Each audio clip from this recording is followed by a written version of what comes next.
Ejecatl, dios del viento y la creación. En el tiempo de los antiguos dioses, cuando el universo aún no tenía forma, los elementos permanecían inmóviles y la vida no podía desarrollarse.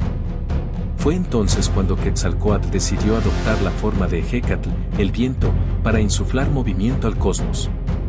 Con su aliento, Ejecatl comenzó a empujar las estrellas, mover las aguas y hacer que la tierra respirara. Su primera tarea fue separar el cielo de la tierra, que estaban unidos en un abrazo eterno. Ejecatl sopló con fuerza, y su viento levantó al cielo hasta que encontró su lugar en lo alto. Después de la creación del mundo, los dioses se reunieron en Teotihuacán para decidir quién sería el nuevo sol que iluminaría la tierra. Dos dioses se ofrecieron para el sacrificio: Texistecatl, el orgulloso y rico, y Nanahuatzin, el humilde y pobre. Ambos se arrojaron al fuego, pero fue Nanahuatzin quien se convirtió en el nuevo sol. Sin embargo, el sol permanecía inmóvil en el cielo, incapaz de moverse y cumplir su propósito. Ejecatl fue quien sopló con toda su fuerza para impulsarlo, y gracias a su acción, el sol comenzó su recorrido.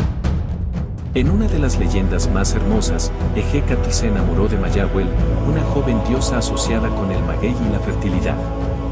Ejecatl, tímido pero apasionado, utilizaba su viento para acariciar a Mayahuel y hacer que las hojas del maguey susurraran canciones de amor. Los otros dioses, celosos de su relación, decidieron separarlos. En un acto de sacrificio, Mayahuel permitió que su cuerpo se transformara en la planta del maguey, mientras que Ejecatl juró protegerla con su viento. Por eso, cuando el viento sopla a través de los campos de maguey, se dice que es Ejecatl cantando a su amada perdida.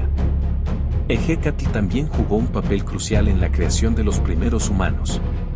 Según una de las versiones del mito, después de que Quetzalcóatl descendiera al Mictlán para recuperar los huesos de los antiguos hombres, necesitó de Ejecatl para completar el proceso de creación. Fue el viento de Ejecatl quien dio vida a los huesos, transformándolos en los primeros hombres y mujeres de la nueva era. Gracias a este acto, Ejecatl es considerado no solo un dios del viento, sino también un dador de vida, uniendo el aire y el espíritu en un acto sagrado de creación. Ejecatl es una deidad de dualidad, aunque suele ser descrito como un dios benevolente, su viento puede ser tanto un soplo de vida como una fuerza destructiva. Los mexicas reconocían que el viento podía traer lluvias y buenas cosechas, pero también podía desatar tormentas. Esta dualidad simboliza el equilibrio necesario en la naturaleza, donde la destrucción y la creación son partes inseparables de un ciclo eterno. Ejecatl tenía templos característicos en forma circular, diseñados para permitir que el viento fluyera libremente. Uno de los templos más conocidos es el de Ejecatl Quetzalcóatl en Calixtlahuaca, cerca de Toluca. Allí se realizaban ceremonias en su honor, pidiendo vientos favorables para la agricultura y la navegación. Durante los rituales, los sacerdotes ofrecían incienso y plumas. También se realizaban danzas que imitaban el movimiento del viento, y se creía que estas danzas ayudaban a invocar la presencia de Ejecatl. Ejecatl es recordado como una de las fuerzas vitales más importantes del universo mexica. Su viento no solo mueve las estrellas y el sol, sino que también conecta a los humanos con los dioses a través del aire que respiran. En la vida cotidiana, su presencia era constante, desde la brisa suave que refrescaba a los campesinos hasta las poderosas tormentas.